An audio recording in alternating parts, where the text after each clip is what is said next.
Hello and welcome to TBTVSport. Today's match sees Wimborne Town hosting Sholing in a pre-season friendly.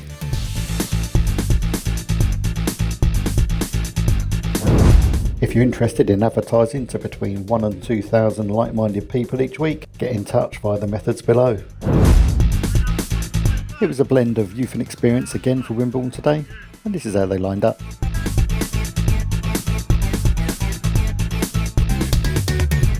And this is how the visitors started the match.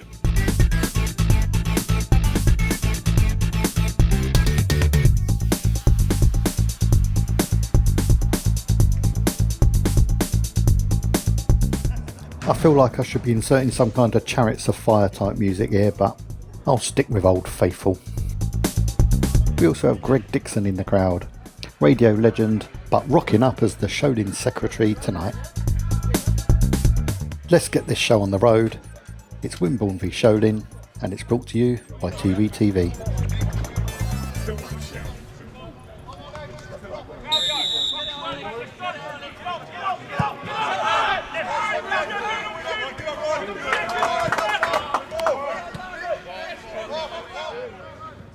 We didn't have to wait for too long for the first action. Luke Deacon pulling off a spectacular save from Adwell Chippengura. It's one of those saves that looks better and better the more you see it.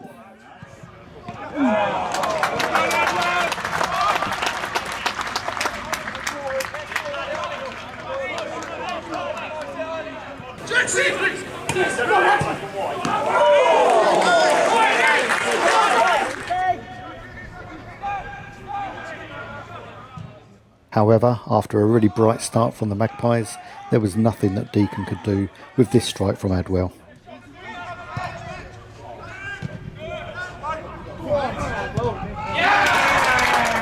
He's hit that like a bullet, and it's 1-0 to Wimborne.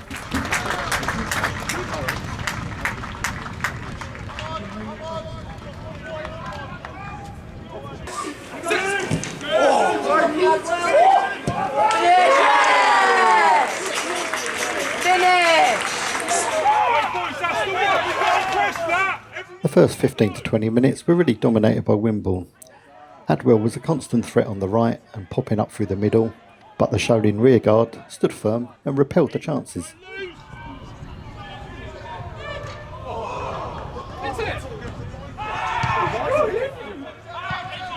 I think I'm right in saying that this was Sholing's first game for quite a while, which might explain the somewhat slower start when compared with the youngsters that were filling the Wimborne ranks, but they started to impose themselves on the game from about 25 minutes.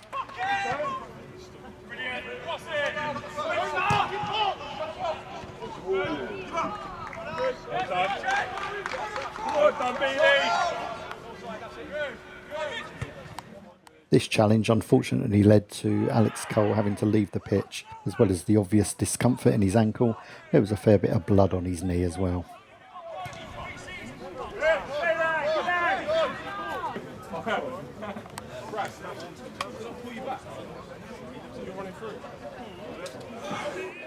And this clip shows you why I need sponsors to help me with the upkeep of equipment.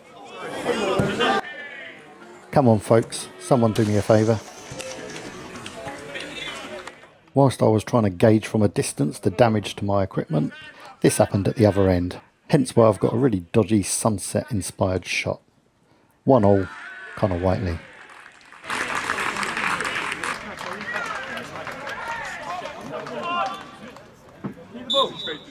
Little did we know that Whiteley's goal was just a starter in a 3-course episode over 5 minutes. I'm letting this run from the kick-off, but prepare yourself for the main course and then the dessert.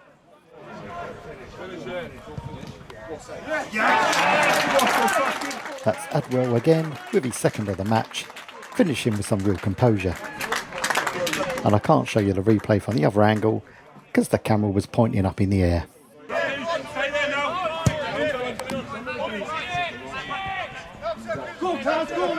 Gonna do my best northern gogglebox accent now. 2 minutes later. Brad's on target. Just see what I did there. For 2-2.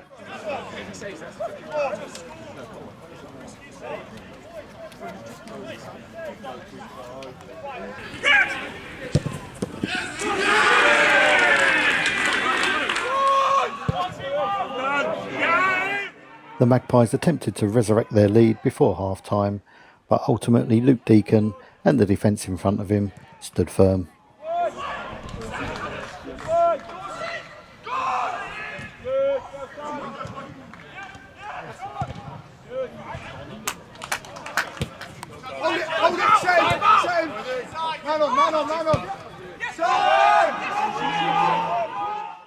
As you'd expect, the second half started with a flurry of chances, but none really coming that close. The ref then deems this challenge worthy of a free kick. I've looked at it a few times, looks really soft for me, but there's no arguing with the execution of the move that came after.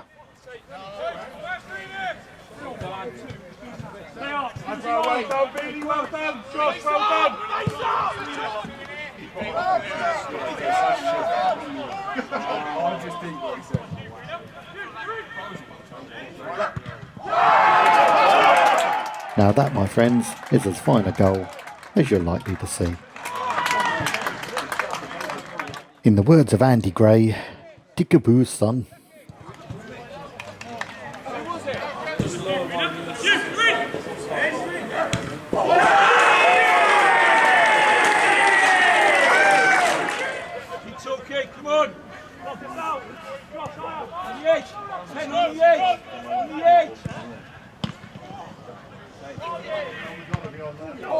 The Magpies continued to press, but didn't have the penetration that they were shown in the first half.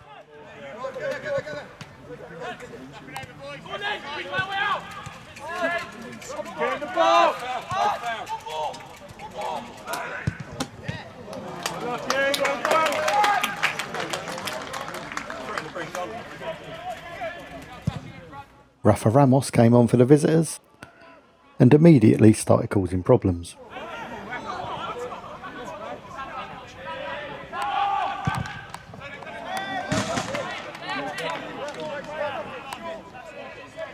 And this shot from Ramos kick-started another unusual sequence of events.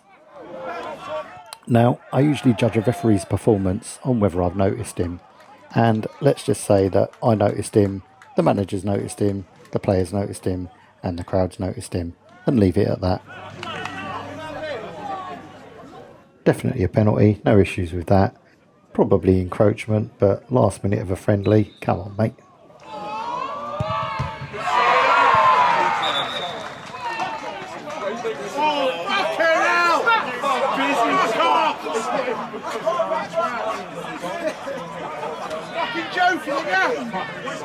Stick it in.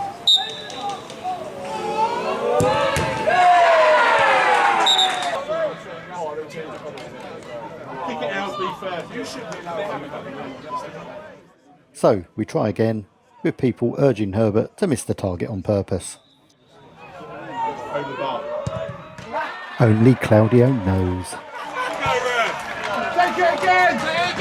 One more time! One more time! You know what? I love this dialogue from my other cam. Right, put it in this time. He won't. He will. He won't. He'll save it again. No.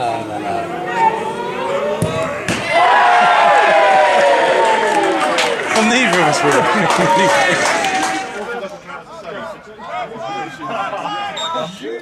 The Magpies made one final push to get level, but the ref had seen enough. Sholing leave New Cuthbury with a win in the bank, but more importantly for both teams, with the minutes in the legs. Next up for me is Wimborne Town against Townworthy United, and that should be ready on Sunday.